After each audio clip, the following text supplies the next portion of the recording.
by Fred Hansen. This is an old song.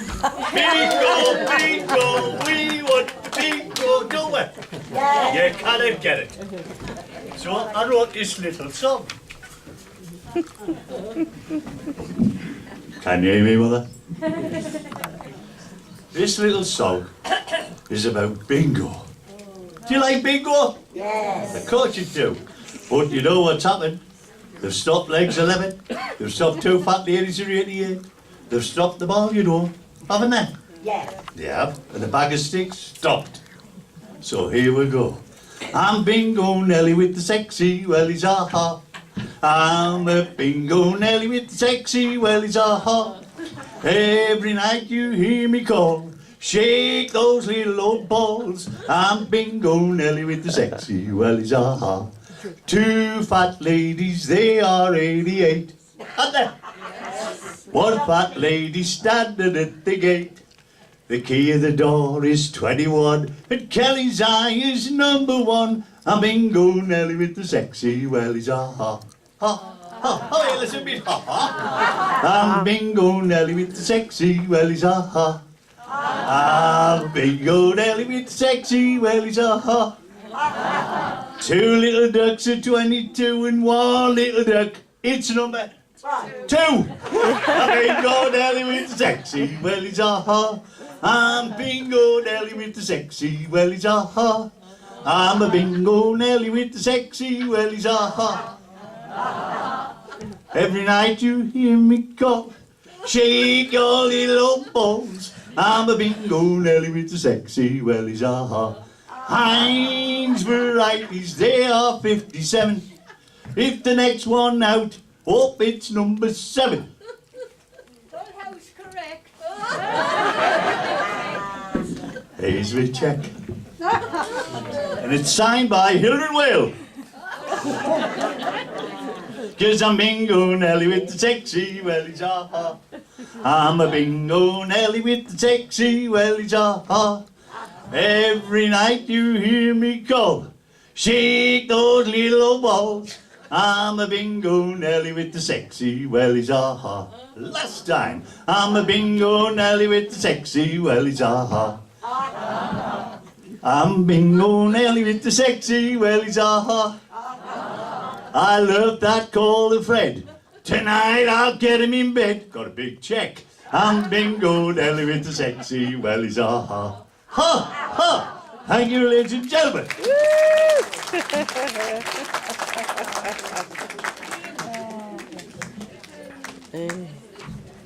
Lovely.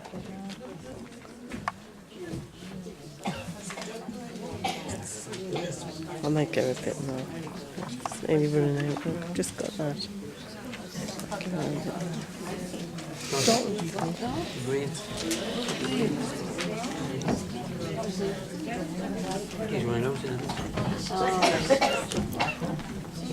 Two neighbours stand at a newly dug grave of another neighbour's husband. The conversation is about sex and how he played around, but as the family of the dead man approach, they agree that any mention of sex will be translated into gardening terms. This is how their conversation goes. We're waiting to get our glasses.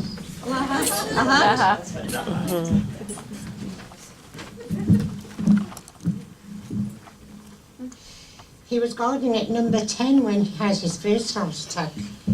Was he wearing gardening gloves?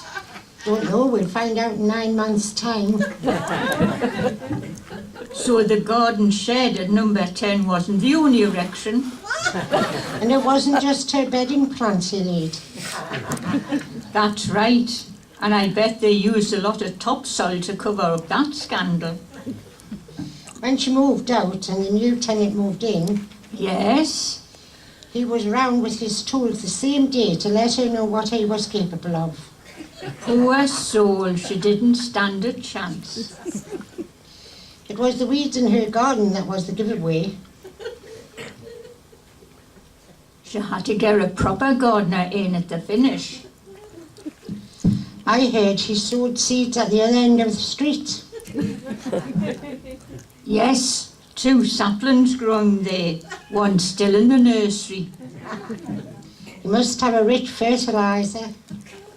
Yeah, and his best gardening tool wasn't in the shed either, How would you know? because he often popped over and gave my garden a once over.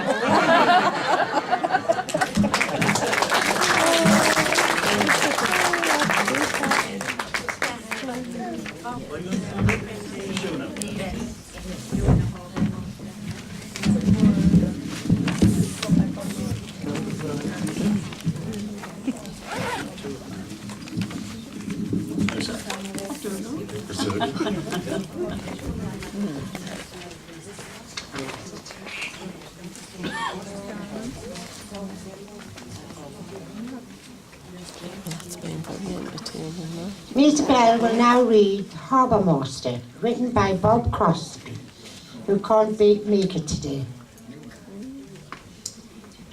The Harbour Master. Between outstretched piers, north and south, the River Tyne and North Sea meet. As thick fog descends and then obscures the ground bell from its windmill stance, tolls a mournful resonance. 'Tis said in Tynesider's mariner's lore, 10 miles out to sea, perhaps more, on a rolling ship, in a crow's nest high, a sou'wester seaman with a watchful eye scans the seaboard. Kith and kin are nigh. By day the high and low lights white towers gleam. At night a single candle in each homing tower beams. To navigate a course between the River Tyne will intervene. To deviate from this hypnotic hold, on either flank danger will unfold. Before groin and piers erect, the black middens, haired sands, stormy weather will deflect. By common assent and public donation, in high regard from a caring nation, who at Trafalgar stepped into the breach, Admiral Collingwood, Nelson's hand outheld to reach. On the Tyne's north bank, at Tynemouth proud, standing aloof, imperious, head touching cloud. In isolation on a majestic plinth, he surveys the harbour's turbulent width. Ships, small and tall, will sail, then funnel. Admiral Collingwood, Harbour Master Supreme.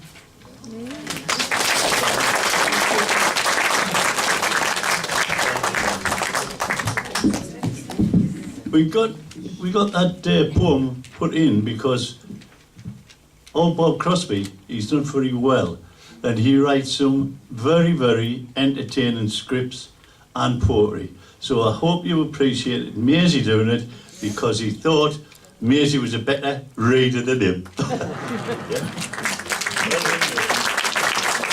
Right, before we go, ladies and gentlemen, I must thank the least Window Cleaning Company, because they loaned us the gear that Davy wore, and the policeman up the top there, he's still here, Peter Baker. He loaned us proper police gear, which maybe she didn't realise he had on. Right? The what, son? He did a better job than him. The only thing was, there was no handcuffs. Well, I thank you all for coming, because you've made a nice afternoon for us people here, because lots of people think we cannot write very good. So if you want to come along, you just come along on Friday mornings and you can be budding writers just like us. Now, before I go, I must mention about budding writers. Old John here, he once wrote a play and it got on the Customs House. So it just shows you, if John can do it, you can do it. Thank you very much for coming. But before we go, before we go, there's one person who we must really thank, and that's Hillary. I tell you something, if it wasn't for her, you wouldn't be sitting here now. Because that lady has done more for us, because we only amateurs, right? And I tell you what, we really appreciate it, doing it. Okay? Big hand for everyone. Well, we're finished now, ladies and gentlemen. Hope you find your way home nicely, and hope you get on your buses all right, and I hope you haven't lost your bus pass. Good night. God bless you. Very good, Fred. Well done. That's excellent.